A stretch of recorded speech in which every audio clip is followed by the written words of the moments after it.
अरे योगिता कितना शर्माओगी यार, तुम्हारा हाथ ही तो पकड़ा है मैंने सिर्फ। हाँ।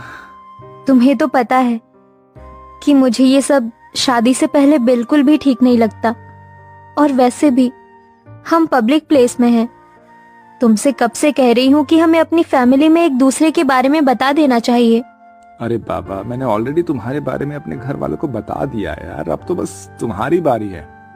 तुम सच कह रहे हो? I love you Aarav. मैं आज ही अपने मम्मी पापा से बात करती हूँ। योगिता आरव एक दूसरे के साथ पिछले 2 सालों से रिलेशनशिप में थे। योगिता थोड़ी शर्मीली किस्म की लड़की थी, इसलिए आज तक उसने कभी भी आरव को ठीक से गले तक नहीं लगाया। दोनों ही एक दूसरे के बारे में अपने माता पिता से बात करते हैं और कुछ ही समय में उनकी शादी हो जाती है।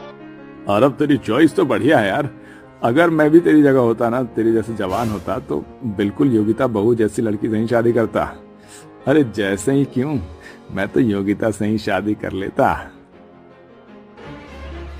अपने गृह प्रवेश पर अपने ससुर के मुंह से ऐसी बात सुनकर योगिता को काफी अजीब महसूस होने लगता है, लेकिन वो इस बात पर ज्यादा ध्यान नहीं देती। अब आरव और योगिता अपने कमरे में चले जाते हैं और एक दूसरे के साथ काफी अच्छा वक्त बिताते हैं। और आज योगिता का उसके ससुराल में पहला दिन होता है। योगिता अपने कमरे में तैयार हो रही होती है कि तभी योगिता की नंद प्रिया उसके कमरे में आती है। ओ भाभी, इस रेड साड़ी में तो काफी सुंदर लग रही हो।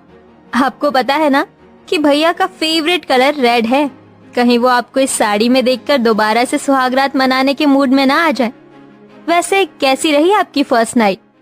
प्रिया, ये सब तुम कैसी बातें कर रही हो? मैं तुम्हारी भाभी हूँ, कोई सहेली तो नहीं। भाभी, ये तो बस नॉर्मल है। बताइए ना, क्या क्या किया आपने रात में?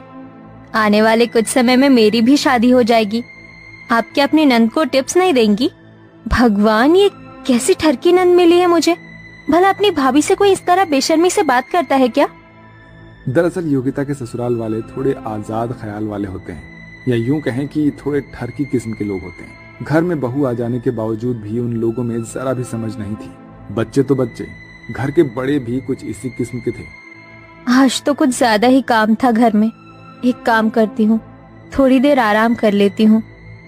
घर का सारा काम खत्म करके योगिता अपने कमरे में आराम कर रही होती है कि तभी योगिता का देवर दिनेश बिना अपनी भाभी के कमरे का दरवाजा खटखटाए उसके कमरे में आ जाता है, जिसे देखकर योगिता अचानक से हिचकिचाते हुए घबरा कर उठती है।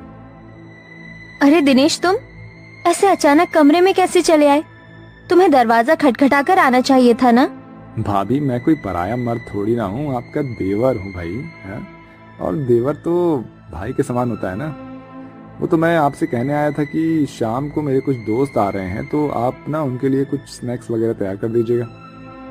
अपने ससुराल वालों की ऐसी हरकत योगिता को बिल्कुल भी पसंद नहीं आ रही होती है। ऐसे ही एक दिन, योगिता बहू, अब तो तुम्हारी शादी को काफी समय हो गया है, तो कब दादा दादी बना रही हो हमें?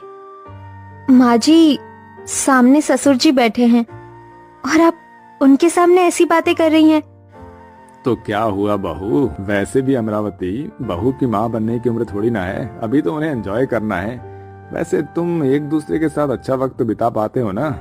मेरा मतलब तुम्हारे बगल वाला कमरा ही हमारा है। वैसे कल रात तो तुम्हारे कमरे से बहुत आवाजें आ रही थी, हैं? लगता है बहू बेटे में कुछ ज्यादा ही प्यार हो रहा है। अपने ससुर की ऐसी बातें सुनकर योगिता शर्म के मारे पानी पानी हो जाती है और भागती हुई अपने कमरे में चली जाती है। भगवान, ये कैसा ठरकी ससुराल मिला है मुझे। एक से एक ठरकी लोग हैं यहाँ पर। भला बहू से कोई ऐसी बात करता है? कहाँ फंस गई मैं इन लोगों के बीच में। आरव बिजनेस के सिलसिले में घर के बाहर ही रहता था, जिसके चलते योगिता आरव को इन चीजों के बारे में बता नहीं पाती थी। अरे योगिता बहू, कितनी बार कहा है तुझे कि ये सर पर घूंघट लेकर मत घुमा कर। हम मॉडर्न लोग हैं और हमारे यहाँ घूंघट वाली प्रथा नहीं है। हाँ हाँ, होगी भी क्यों। मॉडर्न के साथ साथ ये लोग ठरकी भी जो हैं। माँ जी, वो मुझे घूंघट में ही सही लगता है। बिना घूंघट के मुझे काफी अजीब लगेगा। एक बार तू ये घूंघट हटा कर तो देख, बहुत सुंदर लगेगा। अमरावती अपनी बेटी प्रिया के साथ योगिता को जबरदस्ती कमरे में ले जाती है और उसे साड़ी के बजाय एक वन पीस पहना देती है। वाह भाभी, आप कितनी हॉट लग रही हो। माँ जी, प्रिया, मुझे